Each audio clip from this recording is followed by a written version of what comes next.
Welcome back, everybody, to the Rebel Nutritionist podcast. Today, it's me, yours truly. Guess what? We are doing part 3 of the Ozempic conversation. And so what are we discussing today? Well, it's going to be a little different than what we've been talking about in terms of the fact that I want to bring genetics into this picture. Genetics is such a big part of what I do. We call it nutritional genomics in this world, because it's not just about genetics like when we talk about the BRCA gene. It really is about DNA and how it informs us about your body and your operating system. So let's get right into it. We have a lot to cover, and I'm going to try and be as succinct as possible and as organized as possible and get through this conversation and really enlighten you, I hope, about the multifactorial part of weight management. It is never just about like take one thing and it's going to be the be all end all. So let's get into it. So what I want to take a minute to recap what GLP-1 agonists do, right? The Ozempics, the Mounjaros, the semaglutides, all of those things. They have slightly different chemical structures, if you will. We're not going to get into that again. I'm the one who thinks science is sexy. Not all of you do.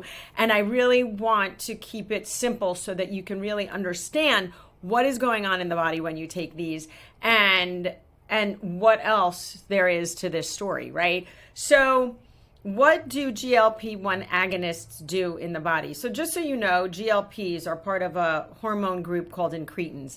Not important to know for your purposes, but when we're talking about it in the world of biochemistry and nutrition, that's how we refer to them because they are part of a category of hormones. So GLP-1 is a hormone that basically triggers when you eat, right? So you eat food, and as that food gets chewed and swallowed and goes into the stomach and the small intestine, that is when GLP-1 is triggered. So GLP-1 is triggered in response to you eating food. So what happens? Well, the GLP-1 is released when you eat food from the gut.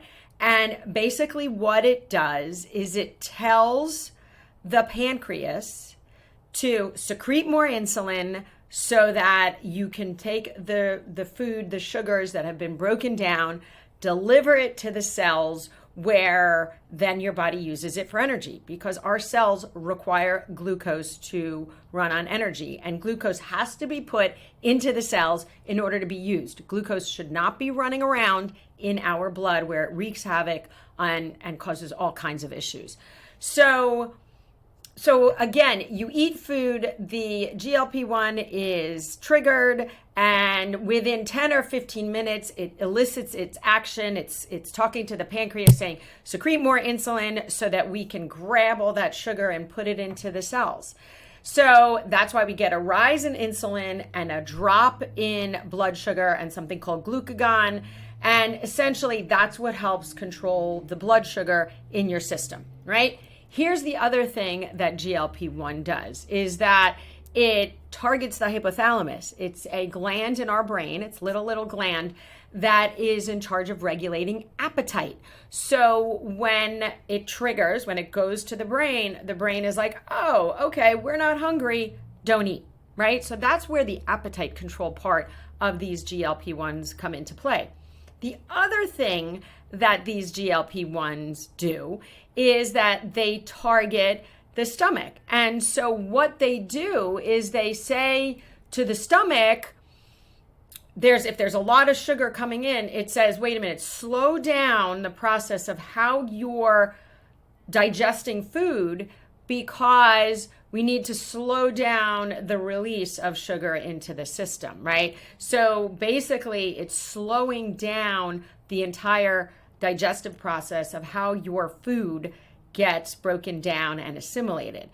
And so what we know is that in people with type 2 diabetes, GLP-1, what we make in our bodies naturally, because we make this naturally, the trigger for GLP-1 is somehow, that message somehow gets confused in people with type 2 diabetes. And so this is why we get the issue with blood sugar control and then subsequent obesity. So for people who are type 2 diabetic, this is super helpful because it does allow the body to kind of catch up, if you will. Okay. The goal would be, from my perspective, is you regulate and you rebalance all of these systems. Once you're on these GLP-1s, you learn how to eat better, you learn how to exercise, you incorporate all of the lifestyle techniques so that it triggers the body to restart that natural, robust production of GLP-1. That would be the goal, right? But unfortunately, there's so much rhetoric around what happens with, diabetics and if they're not changing their lifestyle, and we'll get into that in a second. So it does the same thing. These GLP-1s do the same thing in people who are not diabetic, okay? And it's interesting because I've seen some conflicting studies on whether or not the people who are not diabetic actually see as much of a result. And this is where people are actually becoming what I would say Ozempic resistant. And there's a lot of people out there who I have met who said they've done these things, whether it's Ozempic, Mounjaro, Wegovy, any of these things, and they're not seeing results. And that's a whole different ballgame in terms of why, right? What is going on in their body from a biochemistry perspective that their body is not allowing them to do this. So that is a different conversation. But and some of the conversation is also around high blood sugar in and of itself affects the body's ability to produce these GLP-1s. So, this is why in lean people, we're seeing in people where like there was a control, for instance, that we're seeing the natural production of GLP-1 actually is more robust. So there's definitely some mechanism of action that still needs to be elucidated, still needs to be revealed when it comes to these things. But just know that, those GLP-1s, this is what they're doing, right? They're affecting the pancreas to secrete more insulin. They're affecting the stomach to slow down digestion. And they're affecting the brain, the hypothalamus, to tell the body not to eat so much anymore, okay? So, the other thing that we know is, right, consistently high blood sugar leads to obesity, or, it doesn't lead to it. It's a correlation, not a causation. But we know if you have high blood sugar, generally you're eating foods that are not so nutritionally supportive, not so healthy for you. You're eating too much food because it's not getting processed. And so we see high blood sugar along with obesity, and now we've got a metabolic nightmare in our bodies. So the idea is that the industry, yes, the pharmaceutical industry, who is not your friend, by the way, has been able to develop their miracle weight loss drug, right? All of the ones that I just mentioned.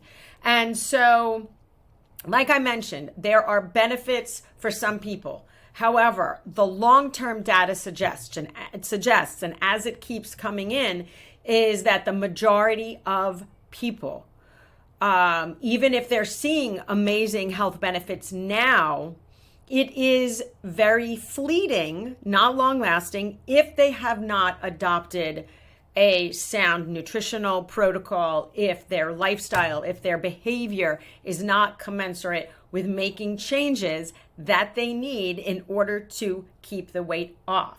And so I don't want to be the killjoy. I'm not the one who's like raining on everybody's parade here, but it's all about looking at the data, and it is looking at, this is generally a quick fix and people are seeing great results, most of them, and they're able to maintain it maybe a year, maybe 2 years. But the fact is you can't stay on this medication forever. It's just, you can't.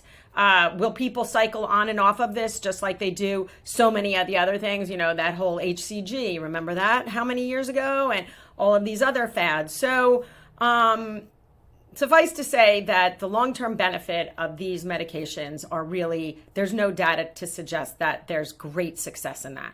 And so, look, here's the thing. There's no shortage of practitioners who are willing to prescribe this. And that's fine. You want to get in on this rodeo? Great, more power to you. But it is so important that your practitioner prescribes this with a meal plan, with the right kind of meal plan, and with the right kind of lifestyle and, lifestyle recommendations, behavior recommendations.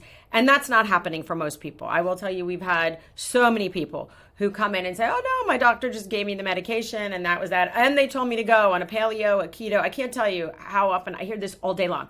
Well, the doctor said go on keto, or the doctor said go on paleo, or the doctor said go on low carb. Like that. Poof, like seriously, that is not the answer. So handing someone a book or a sheet of paper is not the solution to saying, okay, well, I'm on this medication and I've done my due diligence, because they haven't. So, like I said, short term, maybe it's awesome, but we really have yet to see any long-term data that is truly of any merit.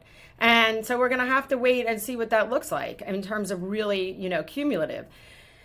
So drugs are not without their side effects. There's a lot of people that are having, because of that slowed stomach emptying, like I said, because it delays digestion. There's a lot of people with gastroparesis, which is the body's inability to really digest food efficiently.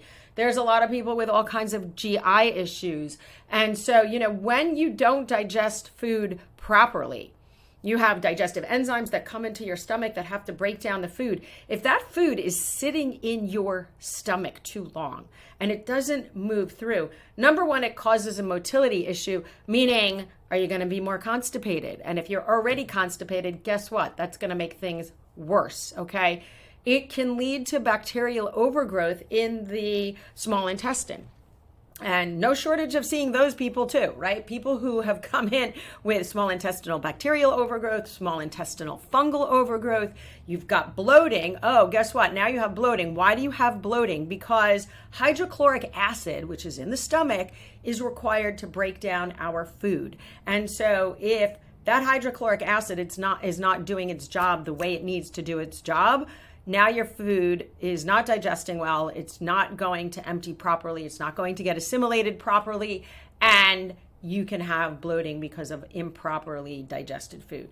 So lots of GI issues. And look, I will tell you, we didn't have any shortage of GI issues before all these medications came out. Now it's just even worse. So something else to think about. So, the bottom line here, my mantra has always been about getting to the root cause and not using Band-Aids. And that includes supplements. When I talk about supplements with people, I'm like, here is the reason you are on the supplement. I'm going to get you the best kind of supplement I can get you.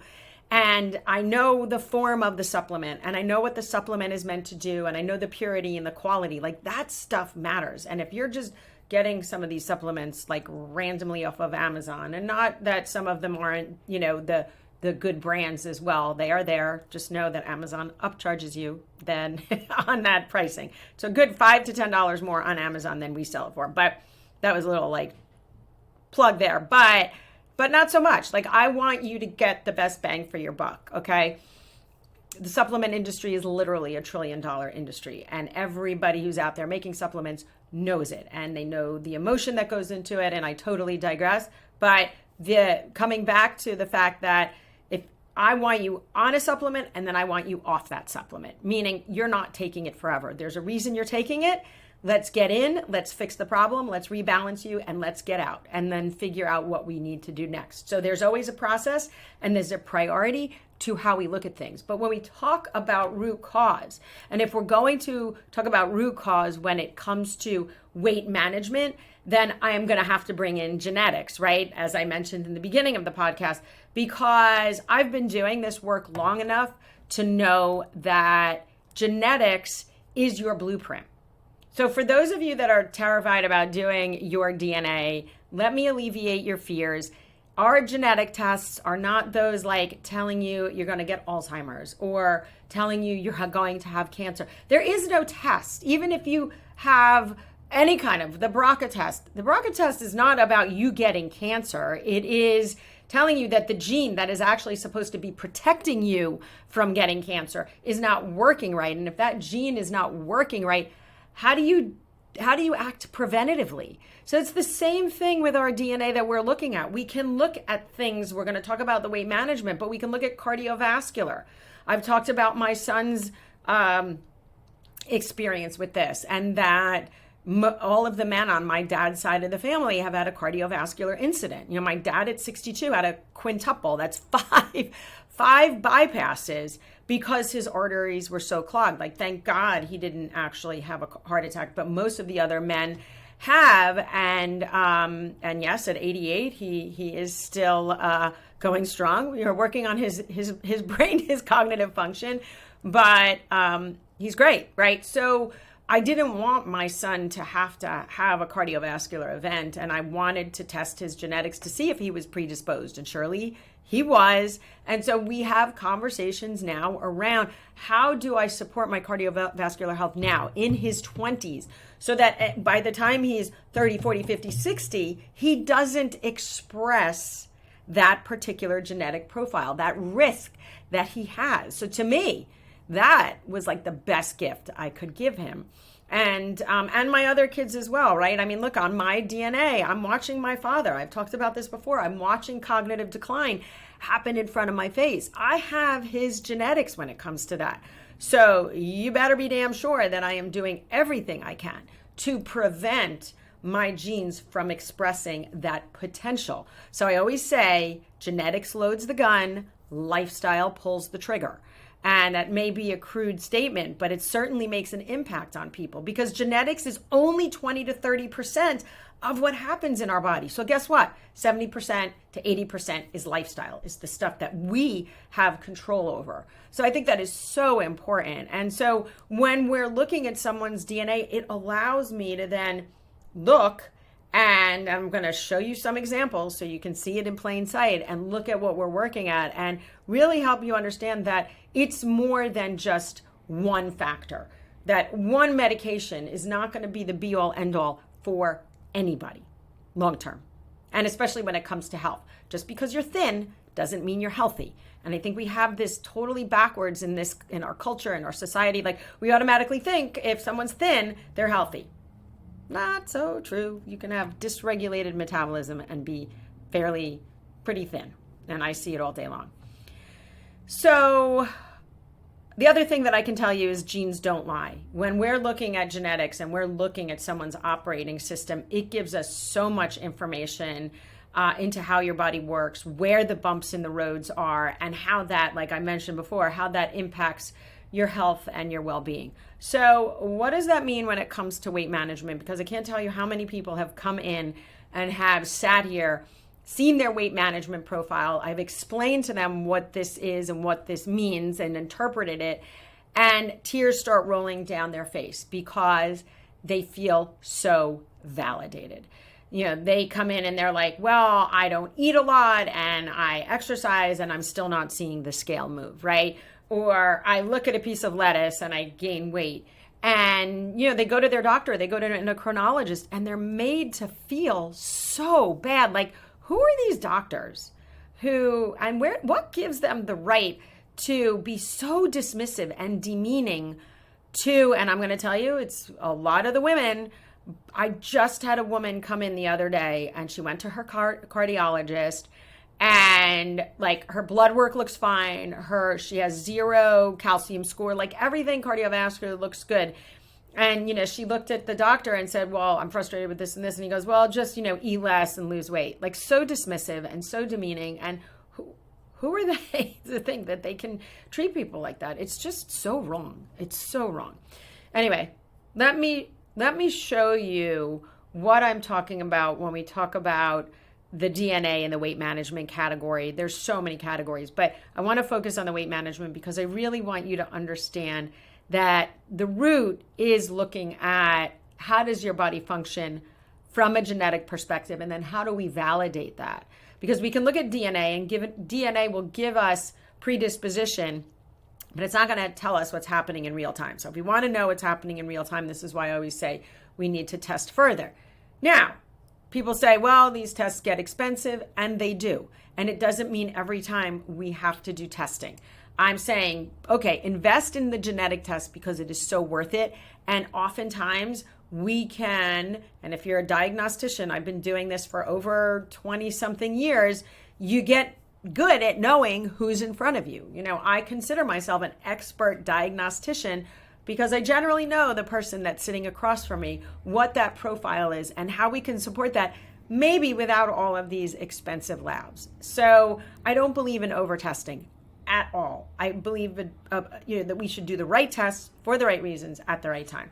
So what do I mean when I'm talking about genetics? So it's hard maybe to see, right? This is the energy part, the energy overview. And we're going to look at things like appetite and satiety and pro-inflammatory fat and adipogenesis. And these two things down here, exercise and calories, and then weight loss resistance. So let me explain for a second what we're looking at, okay? So the way, this is a company 3x4, love them, been using them a long time because they make it really user-friendly to use this report. So everything you'll see is color-coded. Well, things that are deep purple and purple, they need to change these colors, it's too confusing. But anyway, deep purple and purple are going to have the highest genetic impact. So everything's done on an algorithm. And when we look at these impacts, that means this person, the appetite and satiety is a very high impact. What does that mean? That means genetically, they are predisposed to not having their hunger signals be so in sync. So that person who eats and constantly feels hungry and doesn't feel satisfied and satiated, guess what? There's a genetic predisposition here. So how do we help that person? Well, we're going to spend more time on behavior modification techniques and paying attention to the hunger signals. Is it my brain talking to my stomach saying, okay, stop eating, I'm full?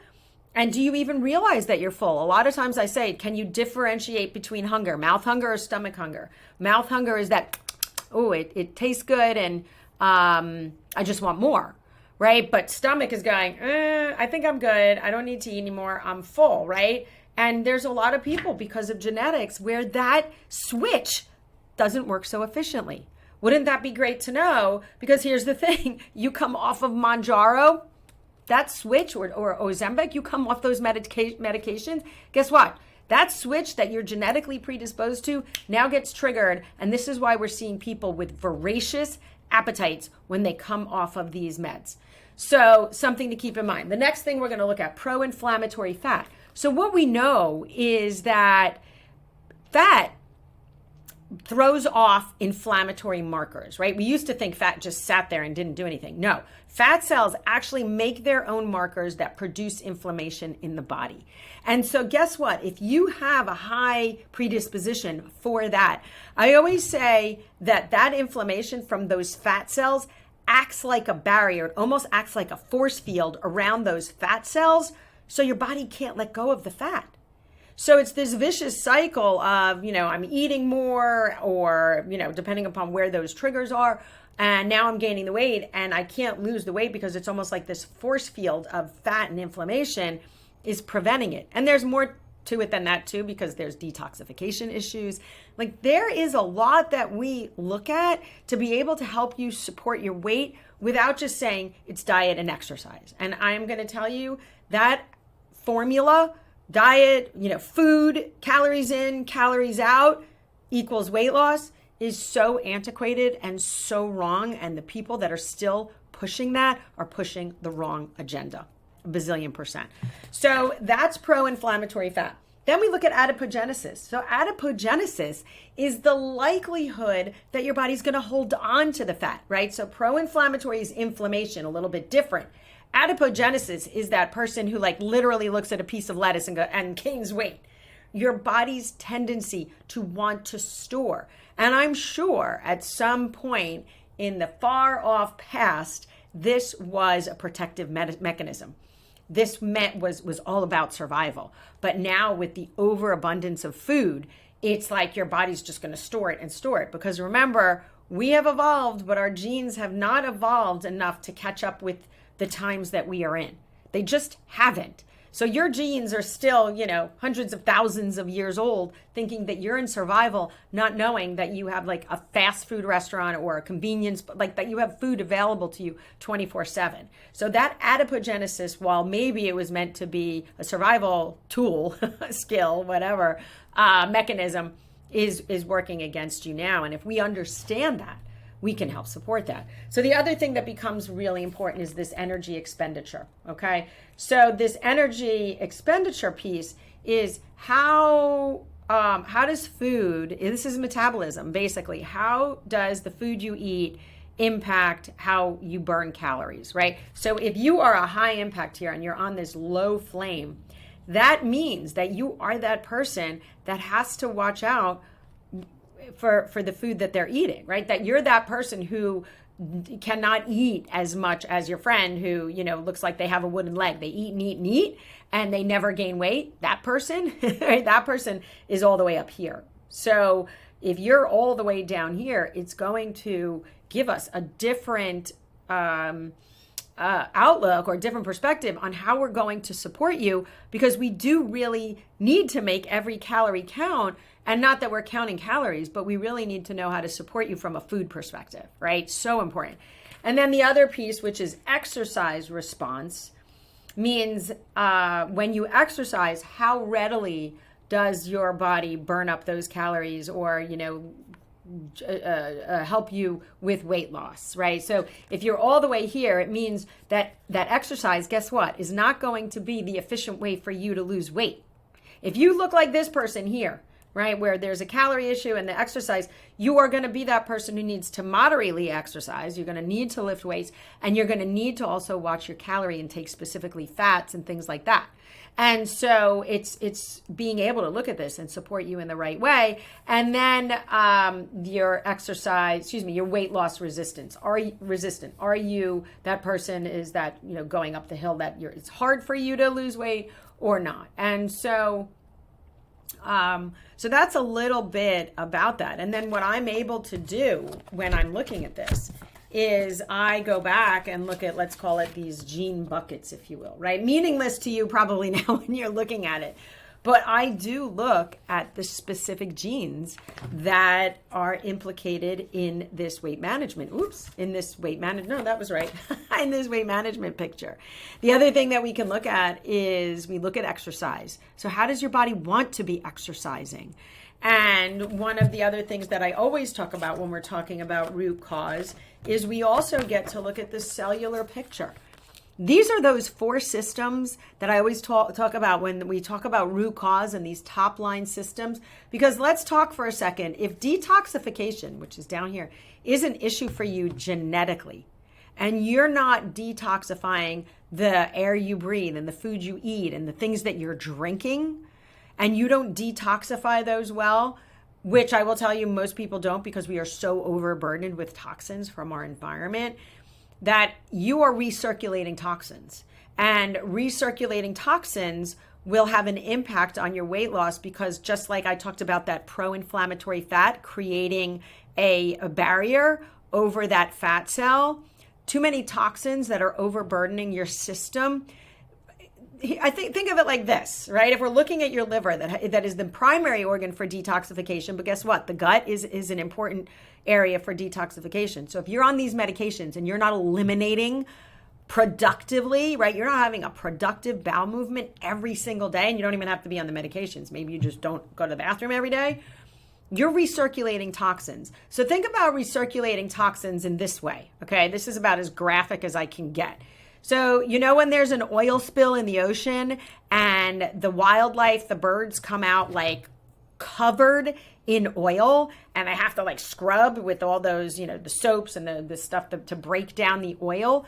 Think of your liver like that. If you have too many toxins, your liver is covered in sludge that it can't get rid of. And so if you're not breaking down toxins well, guess what? You're not going to lose weight. And so people think all the time that it's just food in, food out. It is not. We have got to look underneath the hood to really get a sense of how does your body work? What are the supporting things we need to look at? What are the tests that we can look at to validate? This is a NutriVal test. We can look at vitamins and minerals and antioxidants and heavy metals. Guess what? If you're eating tuna, people, we can look at mercury. And if your mercury is high, guess what? That's another toxic burden on your body that your body has to get rid of. So you can see the accumulation of all of these toxins And there's so much research on this, so much research, especially the foods that we eat. Forget about the air. Our foods are loaded with toxins. If you're eating foods that, you go look at the ingredient list and you can't pronounce these ingredients, guess what? They're toxic to your body. Okay. If you're using plastic water bottles and things like that, like I don't want to throw too much and overwhelm everybody and be like, wow, I can't do anything. Not true. Right. But it's all about baby steps. So if we think that these medications are the answer to our health and well-being, we're dead wrong. Okay. And if we think that just weight loss in and of itself is going to provide you the health benefits to last you a lifetime, to have you live a long, healthy, productive life, dead wrong there too. So that's a little bit about why the genetic tests are so important, why I feel so strongly about people doing them, and what information it can give us that can support you and validate you and not have you think, oh, I'm crazy, because I can't lose weight or I can't get where I want to be. And it's always a matter of tweaking, and it's always a process. And I love it when people say, it's work. It is work to take care of yourself. And I go back to this statement, like if you have children or if you have a career, you know what it's like to raise children. You know what it's like to build a successful career. It doesn't just happen because you don't put in the effort. You have to put in effort and time and energy. And, people say, well, it's hard. Okay, I always say, choose your hard. It's hard being sick. It's hard being debilitated. It's hard having inflammation. It's hard feeling like you can't get up off the floor if you're, bending down or whatever it is. So choose the hard that you want. And when people come to me, it's so funny, especially in the weight management arena. I have men and women who come to me and I'm like, okay, here's what we need to do. Here are the recommendations. Here's what I know is going to move the needle for you. This is what you need to do. And then they come back at me trying to bargain.